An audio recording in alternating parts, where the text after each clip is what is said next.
दिनों बाद दुनिया को ये उम्मीद हुई थी, खासकर मिडिल ईस्ट को ये उम्मीद हुई थी कि अब ये युद्ध, इजराइल और ईरान का युद्ध शांति की ओर बढ़ रहा है और इस पर शांति लाने का क्रेडिट ले रहे थे डोनाल्ड ट्रंप, हमेशा की तरह जल्दबाजी में आगे आकर। लेकिन ऐसा लगा कि क्रेडिट लेने की होड़ में जिन पक्षों से शांति स्थापित करवानी थी उनको ही वो विश्वास में नहीं ले पाए, क्योंकि इजराइल और ईरान ऐसा लग रहा था कि अनभिज्ञ हैं इस पूरे शांति के खेल से। और उसके बाद ईरान तो माना ही नहीं, ईरान की तरफ से अटैक कर दिया गया, जिसके बाद इजराइल ने भी कहा कि हम पलटवार करेंगे, आईडीएफ की तरफ से एक्शन भी लिया गया। लेकिन ट्रंप जो हीरो बनने की कोशिश कर रहे थे, जो नोबेल की रेस में फिर से आगे बढ़ने की कोशिश कर रहे थे, वो अकेले किरदार नहीं है सीज फायर के। एक और किरदार है जिसको शायद ट्रंप चाहते नहीं कि दुनिया जाने।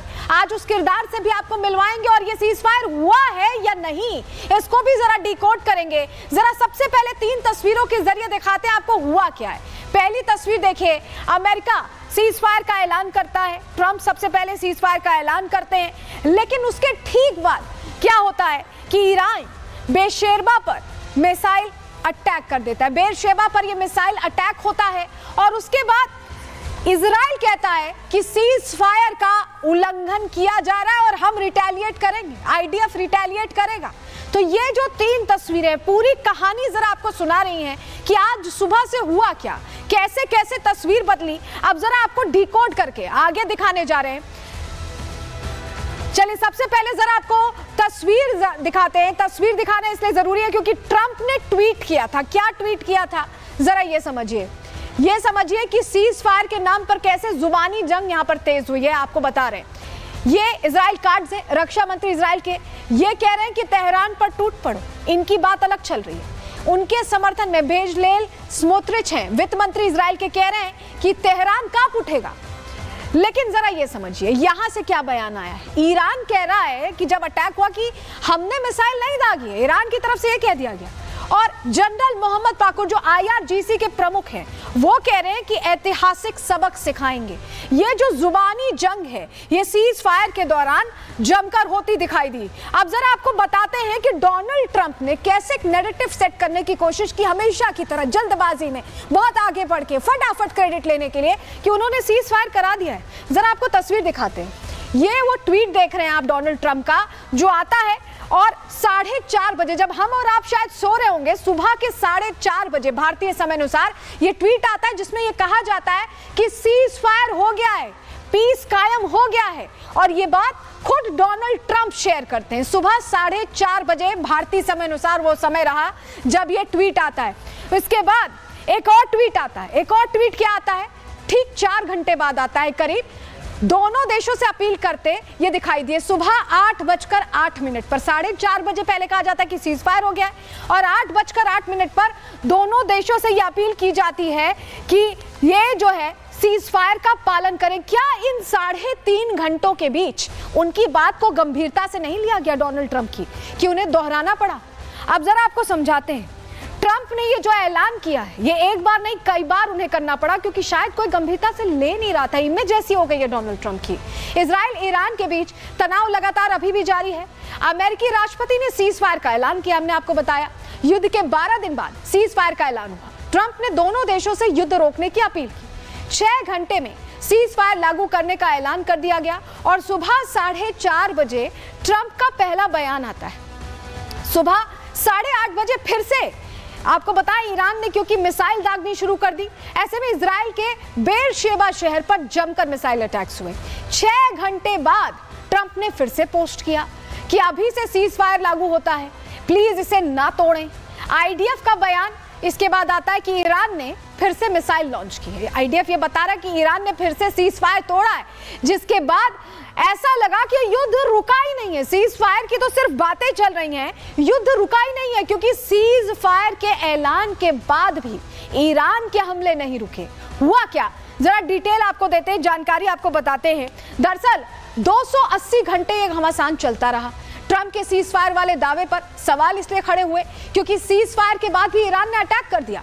ईरान ने अमेरिकी बेसिस पर मिसाइलें दाग दी। अमेरिकी अखबार ने ट्रंप के दावों को खारिज कर दिया, कहा कि बिना किसी नतीजे के युद्ध विराम की घोषणा कर दी गई जल्दबाजी में।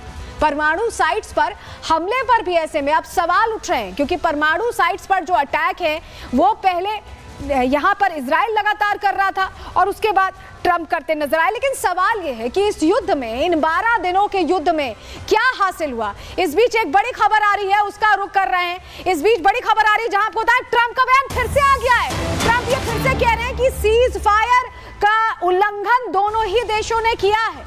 ये बड़ी खबर आपको बता रहे हैं। ट्रंप जो सुबह से लगातार ये कह रहे हैं कि सीज फायर हो गया, वो कह रहे हैं कि दोनों देशों ने सीज फायर का उल्लंघन किया है। ये इस वक्त की बड़ी जानकारी आपको दे रहे हैं। सीज फायर टूटने पर ट्रंप ने नाराजगी भी जाहिर की। उन्होंने कहा I am not happy with Israel and Iran. ये खुलकर वो कह रहे हैं कि मैं खुश नहीं हूं इन दोनों देशों से। ये बहुत बड़ी खबर इस वक्त की बता रहे हैं आपको, जहां ट्रंप ने ये सीधा कहा है कि ये जो कुछ हुआ है उससे वो नाखुश हैं।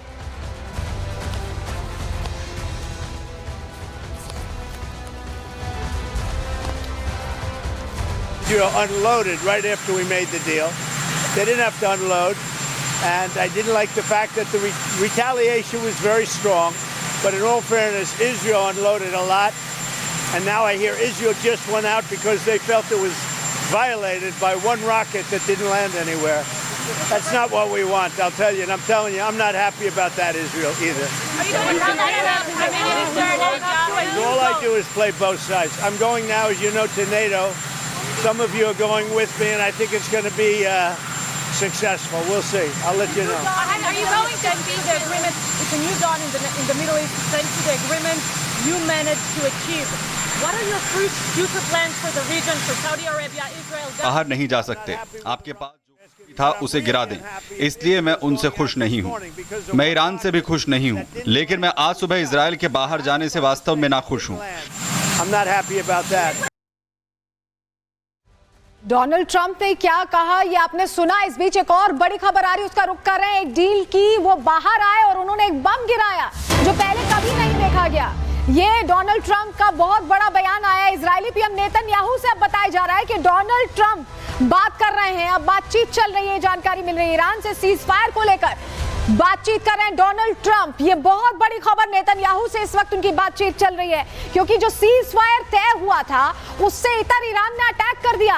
उसके बाद इजराइल भी कह रहा है, आईडीएफ भी कह रहा है कि हम एक्शन ले रहे हैं। तो यहाँ सीज फायर लागू कहां हुआ है, ये अपने आप में सवाल है। और इसी को लेकर अब डोनाल्ड ट्रंप बात कर रहे हैं इजरायली पीएम नेतन्याहू से। ये बड़ी खबर हम बता रहे हैं।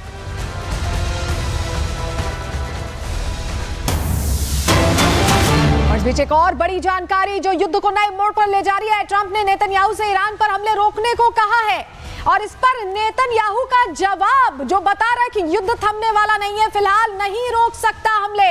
ईरान ने युद्ध विराम का उल्लंघन किया है। नेतन्याहू ये कह रहे हैं कि हमने तो हमले रोक दिए थे, लेकिन उनकी तरफ से अटैक हुआ, ऐसे में अब हमले नहीं रुकेंगे क्योंकि ये युद्ध विराम का उल्लंघन है और अब इजराइल नहीं रुकने वाला है। ये खुलकर खुद डोनाल्ड ट्रंप ने जब बातचीत की है नेतन्याहू से तो उन्होंने ये जवाब दिया है।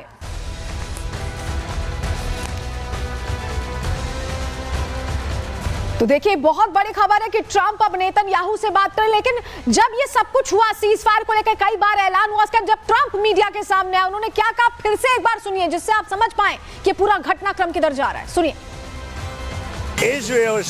इजराइल ने गंभीरता से एक डील की है। वो बाहर आए और उन्होंने एक बम गिराया जो पहले कभी नहीं देखा गया। हमने अब तक का सबसे बड़ा बम देखा है। मैं इजराइल से खुश नहीं हूं। जब आप बैठे होते हैं तो ठीक है, आपके पास 12 घंटे होते हैं। आप पहले घंटे में बाहर नहीं जा सकते। आपके पास जो कुछ भी था उसे गिरा दें, इसलिए मैं उनसे खुश नहीं हूं। मैं ईरान से भी खुश नहीं हूं, लेकिन मैं आज सुबह इजराइल के बाहर जाने से वास्तव में नाखुश हूं। तो सुना आपने, डोनाल्ड ट्रंप ये कह रहे हैं कि वो नाखुश है, लेकिन उनकी नाखुशी से ऐसा लग रहा है किसी को कोई खास लेना देना नहीं है, क्योंकि नेतन्याहू भी कह रहे हैं क्योंकि अब उल्लंघन हो गया तो हम तो अटैक करेंगे। लेकिन इन 12 दिनों के युद्ध में क्या हासिल हुआ है, किसके कौन से लक्ष्य पूरे हुए? इजराइल ने इसे शुरू किया था तो क्या इजराइल के लक्ष्य पूरे हो पाए? जरा रिपोर्ट के जरिए आपको समझा रहे हैं।